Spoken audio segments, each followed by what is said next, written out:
అంటే ఆ కేసు ఉంది అన్న సంగతి ముందు రిపోర్టర్స్ కి తెలియాలి కదా. అది ఇప్పుడు పోలీసులనే నేను నా ఉడిగం చేయించుకుంటున్నాను అన్న పోలీసులు నిజంగా అమ్మాయి ఒకవేళ అప్పుడు కేసు పెట్టింటే ఇదిగో ఈ కేసు కూడా అమ్మాయి పెట్టిందని వాళ్ళంతటి వాళ్ళు వచ్చి చూపిస్తారా? అదే కదా. సో అక్కడ ఒక లాలూచి అనేది మనం, ఎందుకంటే ఎక్కడో గుంటూరులో పట్టాపురంలో పెట్టింది వీళ్ళకి తెలియకపోవచ్చు, కానీ నీ స్టేషన్ లో నీ ముందు పెట్టింది తెలీదా? సరే అదైంది. ఇదైన తర్వాత సో ఇది కూడా తప్పుడు కేసు మస్తాన్ సాయి మీద. ఇప్పుడు ఈ రెండు తప్పుడు కేసులు, మస్తాన్ సాయి నుంచి డబ్బులు లాగలేకపోతున్నాం, ఇంకేదో చేసి మస్తాన్ సాయి నుంచి గట్టిగా డబ్బులు లాగాలి. ఏం చేయాలి? ప్లాన్ చేసింది ఈ నెల ఎలా అనుకుని ఇంటికి వెళ్ళింది. ఆవిడ హార్డ్ డిస్క్ దొంగతనం చేసుకొచ్చింది. ఆ హార్డ్ డిస్క్లో వాళ్ళ భార్య వీడియోస్, వాళ్ళ గర్ల్ ఫ్రెండ్ వీడియోస్ ఏవో ఉన్నాయి. ఆ భార్యను కూడా ఈవిడే దూరం చేసింది ఫస్ట్లో. వాడిని ఏదో రకంగా 100 కోట్ల ఆస్తి నేను పెళ్లి చేసుకుంటే బాగుంటుందని చెప్పి అన్ని చేసి దూరం చేసింది. తర్వాత మొత్తానికి మళ్ళీ పెళ్లి చేసుకోవడం ఈవిడ ఉద్దేశం కాదు, ఎంతో కొంత లాగాలి. ఇప్పుడు డబ్బులు రావట్లేదు. తర్వాత ఆయన ఏం చేశాడు, ఇంత రేపు కేసులు పెట్టిన తర్వాత నీతో నాకెందుకు అని చెప్పి ఆయన వేరే అమ్మాయితో మూవ్ ఆన్ అయ్యాడు, స్వాతి అనే అమ్మాయితో. ఆ అమ్మాయితో మూవ్ ఆన్ అయినప్పుడు ఆ అమ్మాయిని పట్టుకొని ఆ అమ్మాయి నాన్న రకాల టార్చర్ చేసి వాళ్ళిద్దరు వీడియోలు తీసి వాళ్ళ నాన్నకి పంపించి, నువ్వు వెళ్ళి దాన్ని కొట్టు, కొట్టి నాకు వీడియో తీసి పంపించు, అది నేను వాళ్ళ నాన్నకి పంపిస్తా, వాళ్ళ నాన్న నిన్ను కొట్టాలి. అంటే పైశాచికమైన ఆనందం అనమాట, నాకు చావు కావాలి, ఇలాంటి మాటలన్నీ. సో ఆ అమ్మాయిని అలా టార్చర్ చేస్తే ఆ అమ్మాయి కూడా బతుకు దేవుడని వెళ్ళిపోయింది. బట్ వెళ్తూ కేసు పెట్టేసి వెళ్ళింది అమ్మాయి. That is there. అదే నార్సింగ్ పిఎస్లు వాళ్ళన్నీ తెలుసు, వాళ్ళకి అన్నీ తెలుసు ఈ అమ్మాయి ఎలాంటిది అనేది. ఆ అమ్మాయి blackmailer, drug peddler and extortionist, ఇవన్నీ కూడా వాళ్ళకి తెలుసు. బట్ చర్యలు ఉండవు అక్కడ, ఎందుకంటే మనం చూసాం. సరే ఇది పక్కన పెడితే ఇప్పుడు ఎలా వీడిని ఇరికించాలి అని చెప్పి ఆలోచించి ఈ హార్డ్ డిస్క్ తీసుకొచ్చిన తర్వాత ఈ హార్డ్ డిస్క్ లో ఉన్న వీడియోలో ఉన్న యాక్చువల్గా వాళ్ళ భార్య ఈ లావణ్య కాకుండా ఇంకో నలుగురట.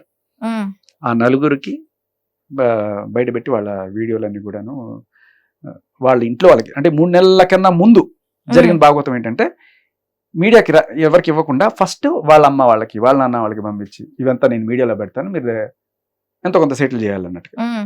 ఆఖరికి ఎంతో నా దగ్గర డబ్బులు అమ్మ, ఏదో ఒక స్థలం అయినా రాసిస్తాను నీ పేరు మీద అనే స్టేజ్ దాకా వెళ్ళిపోయారు వాళ్ళ అన్నవాళ్ళు, మస్తాన్ సాయి వాళ్ళ అన్నవాళ్ళు.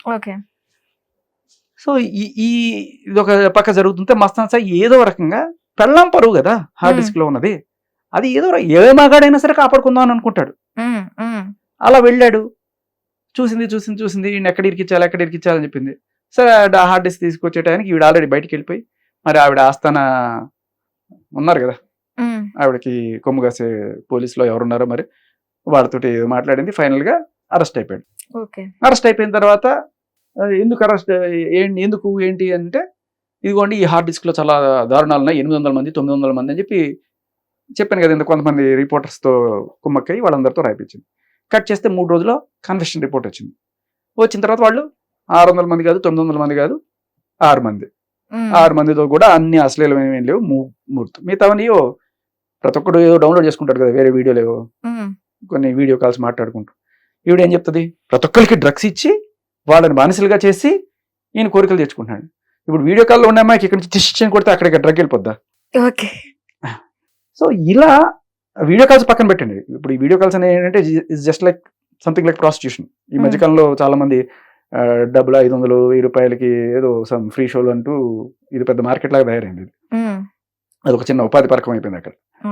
అలాంటి పథకాలు ఎత్తుకుంటున్నాడు, ఎందుకంటే పిల్లల్ని దూరం చేసి, గర్ల్ ఫ్రెండ్ దూరం చేసి, చేస్తే వీడి సోలో గడిపి అవి ఉన్నాయి ఆకాల్సిన. కానీ వీడు బెదిరించినట్టు ఒక అమ్మాయి ఇన్ని చెప్తుంది కదా, రావణ్ణి 100 కాల్స్ రిలీజ్ చేసింది కదా, వాడు ఇట్లా వీడి ఇట్లా అని చెప్పి నువ్వు కంప్లైంట్ పెట్టినప్పుడు ఒక్క కాల్ మస్తాన్ సాయి నిన్ను బ్లాక్మెయిల్ చేసినట్టు.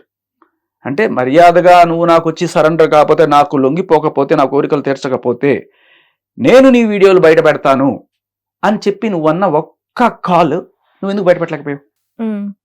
కానీ రివర్స్లో ఉండే, నువ్వు అమ్మాయిని బెదిరించి నేను ఇవన్నీ ప్రతి డివైస్కి పంపిస్తా, రాజమండ్రిలో ఉన్న ప్రతి డివైస్కి పంపిస్తా, మీ అమ్మకి పంపిస్తా, మీ నాన్నకి పంపిస్తా, ఏం పిక్తావు అని చెప్పి ఆ అమ్మాయిని బెదిరిస్తూ ఈ అమ్మాయి చేసిన కామెంట్స్ ఆన్ రికార్డ్ ఉన్నాయి, కాల్స్ కావచ్చు. సో ఎందుకు ఈవిడ మీద చర్యలు ఉండవు, ఎందుకు వీళ్ళ మీద కేసులు పెట్టగలుగుతున్నారంటే అగైన్ అక్కడ మనకు క్లియర్ కట్ బయాస్నెస్ కనబడుతుంది. ఎందుకు జరిగింది? అది జరిగిన 3 రోజులకి ఒక ఆఫీసర్ ఎందుకు ట్రాన్స్ఫర్ అయిపోయాడు? సో ఇప్పుడు నేను చెప్పండి, మస్తాన్ సాయిని నేను సపోర్ట్ చేస్తున్నాను అంటే ఒకే ఒక కోణంలో, వాడు డ్రగ్స్ చేయడం తప్పు, వాడు ఏ రోజైనా నేను అదే చెప్తా, వాడు డ్రగ్స్ చేయడం తప్పు, అది నీ జీవితం నువ్వు సంక్రాంతించుకుంటున్నావు.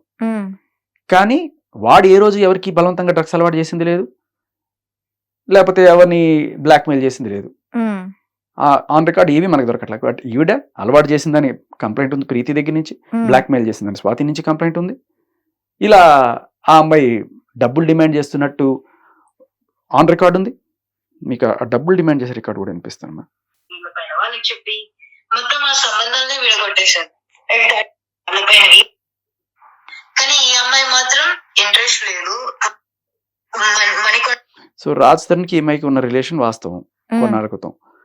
అప్పట్లో రాజ్ తరుణ్కి పెద్ద పెళ్లి చేసుకునే ఇంట్రెస్ట్ లేకపోయినా కూడా, ఈవిడికి ఇంట్రెస్ట్ లేకపోయినా, వీళ్ళ అమ్మ నాన్న అయ్యో జంట చూడముచ్చటగా ఉంది పెళ్లి చేద్దామని చెప్పి వీళ్ళ అమ్మ నాన్న వాళ్ళ అమ్మ నాన్న ఇద్దరు వచ్చి మాట్లాడారు ఈ అమ్మాయితో.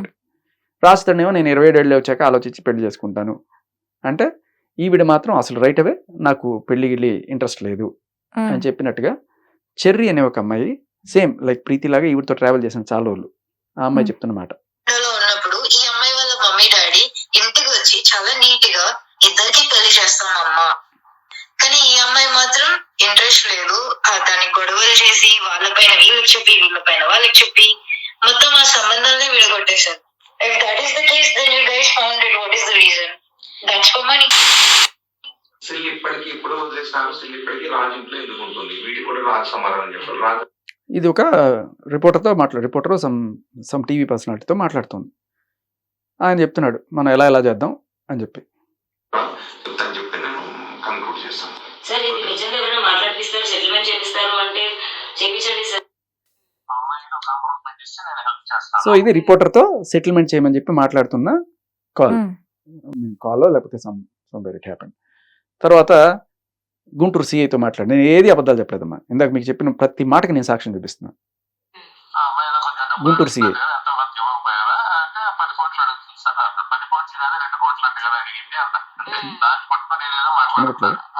నాతో ఏమో మేము క్లోజ్ చేస్తున్నాము, కొట్టేపిస్తాను 2 కోట్లు అడిగాడు సిఐ, నువ్వు ఇలా డబ్బులు మాట్లాడడం వల్లే అడిగాడు లేదా నువ్వే అడిగిచ్చావా అని నన్ను అంటున్నాడు. బానే మంది ఉన్నారు అంటే వాళ్ళు చాలా పలుకుబడి. సిఐ అయిపోయింది. సిఐతో 2 కోట్ల దాకా బేరం తీసుకొచ్చుకుంది. అప్పుడేమో ఆయనతో సెటిల్మెంట్ మాట్లాడుతుంది. ఇప్పుడు ఇంకో అతను ఎవరో ఇతనితోటి చెప్తుంది అనమాట మస్తాన్ సాయికి ఎందుకు నేను ట్రాప్ చేశాను అనేది. వాళ్ళంటే డబ్బులు ఉన్నాయంట బాగా, మీ పేరెంట్స్ అందరు కలిసి చేశారు, వాళ్ళకంట 100 కోట్లు ఎంత ఆస్తుందంట. ఎవరు చెప్పారు అనుకుంటున్నారు ఇక్కడ అందరూ. అందుకే నన్ను ట్రాప్ చేసింది. మరి ఏమనుకున్నావు? నిజంగా ఇస్తావా? కట్టేసి పెళ్లి చేస్తా అనిత, నేనైతే చెప్తున్నాను.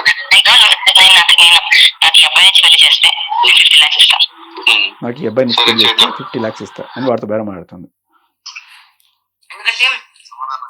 తర్వాత మస్తాన్ సాయితో రకరకాల డీలింగ్లు పెట్టుకుని ఫైనల్గా 50 లక్షలకు వచ్చింది.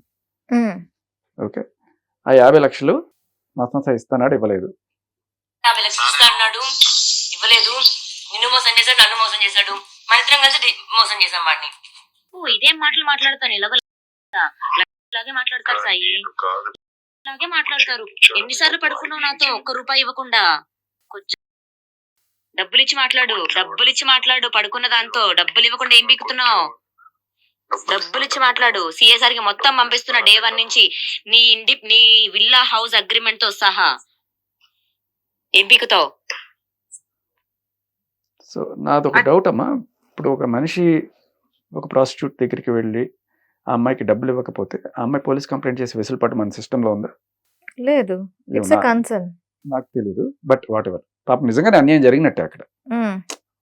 అంటే అనఫిషియల్ అయినా కూడా, బట్ ఆవిడ ఉల్వనం చేసుకుని చేసినప్పుడు వాడు వాడుకున్నప్పుడు వాడు ఖచ్చితంగా డబ్బులు ఇవ్వాల్సిందే కదా. కాకపోతే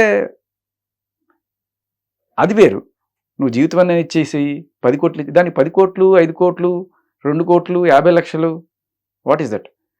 అండ్ ఇంకొకటి కూడా, బ్లాక్మెయిల్ చేయడానికి ఇప్పుడు వాడే సాధనం ఏంటి?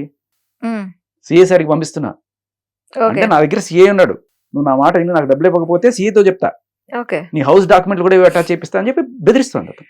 సో ఇంత క్లియర్ కట్గా డబ్బు డిబేట్ అనేది ఎన్ని చోట్ల కనబడుతుంది మీరు చూడండి. మొత్తం మనీ మనీ మనీ మనీ, డబ్బులు ఇస్తావా చస్తావా, డబ్బులు ఇస్తావా, నేను అదే డబ్బులు. అంతకుముందు నాకుండే నీకుండే, నువ్వు లేకపోతే నేను లేను, తెలీదా అని చెప్పి అన్ని మాటలు మాట్లాడేసి అబ్బా నేనేరా ప్రపంచంలో అదృష్టవంతుని అనుకుంటే నిష్ట దరిద్రపు లాటరీ వీడిని లాగి తన్నింది అన్నట్టుగా ఫైనల్గా నిజం ఒక 15 రోజులు 20 రోజుల తర్వాత అర్థమైపోయింది. ఓకే. ఎవరన్నా సరే ఇంక వదిలించుకోవాలని అనుకుంటారు కదా. మామూలుగా అయితే ఇక్కడ రాజ్ తరుణ్ లేకపోతే రాజ్ తరుణ్కి 20 కోట్లు ఉన్నాయి, నీకు ఇతనికి 100 కోట్లు ఉన్నాయి. రాజ్ తరుణ్ కన్నా చింటూ తక్కువ, చింటూకు డబ్బులు తక్కువ ఉన్నాయి, చింటూ కన్నా డంటికి తక్కువ డబ్బులు ఉన్నాయి. సో అలా ఒక్కొక్క మెట్టుకు ఎక్కుంటూ హైయెస్ట్గా ఇప్పుడు ఎవరున్నారో వాడిని గట్టిగా వేద్దాం. కానీ ఏమైంది, నువ్వు చేసిన అంటే బిగినర్స్ మిస్టేక్స్ అంటారు కదా, అలా రాజ్ తరుణ్ మీద పెట్టిన కేసు ఈయన మీద పెట్టిన కేసు, రాజ్ తరుణ్కి ప్లస్ అయ్యి 2 కూడా పోయినాయి. ఇప్పుడు కొత్త కేసు ఏదన్నా పెట్టి డబ్బులు కొంచాలి. అదే ఈ కొత్త కేసు మస్తాన్ సాయి మీద. సో ఆడు కామందుడు కాదు, 900 మంది అమ్మాయిలు లేరు, 6 మంది అమ్మాయిలు సంతసేవాడు సీనిగాడు కూడా ఉంటారు, దాంట్లో పెద్ద వింతేం లేదు. కాకపోతే వాడేమి వీళ్ళందరూ బయట పెట్టాల, ఏమి బయట పెట్టేసి వీడు చూడండి ఎంత దుర్మార్గుడో దూర్తుడో అని చెప్పి చెప్పడం అనేది విచ్ ఇస్ రాంగ్. వాళ్ళకి ఏదైనా ప్రాబ్లం ఉంటే అమ్మాయిలు కూడా బయటకు రాలేదు. మా అమ్మాయిలు మాట్లాడింది మీకు చెప్తాను. ఆ అమ్మాయిలు నిజంగా అయితే బాధింపబడి ఉంటే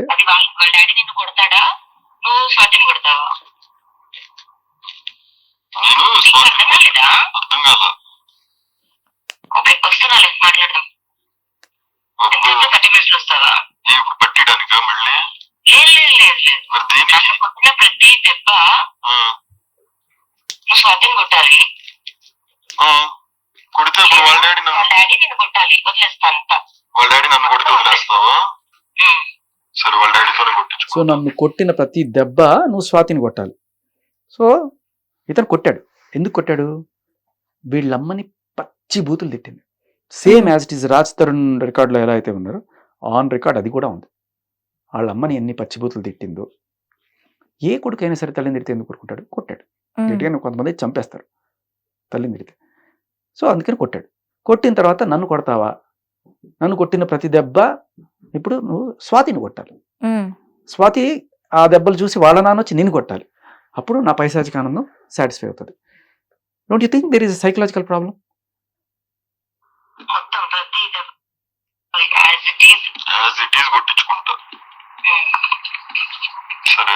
అంటే నేను బేసికలీ బూతులు తిడతాను, అమ్మని తిడతాను, మీరు మూసుకొని పడాలి.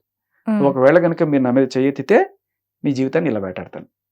నేను నా కాలు కింద చెప్పు కింద దుమ్ములాగా పడి ఉండండి. నేను తిడితే తిట్టించుకోండి, కొడితే కొట్టించుకోండి, గిలితే గిట్టించుకోండి. తిరగబడ్డారా సిఎస్ఆర్ ఉన్నారు, నన్ను పట్టిస్తావా అంటున్నాడు. ఏమన్నాడు ఆయన వచ్చి పట్టుకుపోతాడు. సో మనం ఎంత చెప్పుకున్నా ఎంత మాట్లాడినా లావణ్య స్టోరీ అనేది కంటిన్యూ అవుతూనే ఉంటది అంటారా శేఖర్ భాష? మీకు అంటే మీరు ఇక్కడ గమనించాల్సింది ఏంటంటే ఎవరు ఎవరిని బ్లాక్మెయిల్ చేస్తున్నారు. బ్లాక్మెయిలర్ ఈయన, ఈవిడ.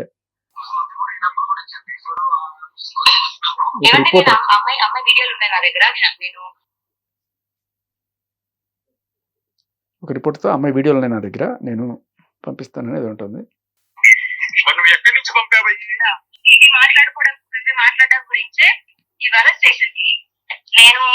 ఒకసారి స్టేషన్కి రావాలి, ఎందుకంటే అక్కడ ఉన్నారు కదా సిఐ సార్.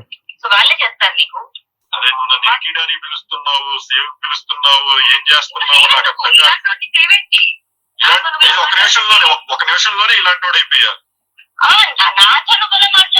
సరే ఎందుకు కొట్టాను మరి నువ్వు చెప్పు, నీకు తెలియదు మరి ఎందుకు కొడతారా? ఇప్పుడు నేను ఇరుక్కున్నాను రా, వాళ్ళ డాడీ నీ మీదకి రావట్లా, నా మీదకి వస్తున్నాడు.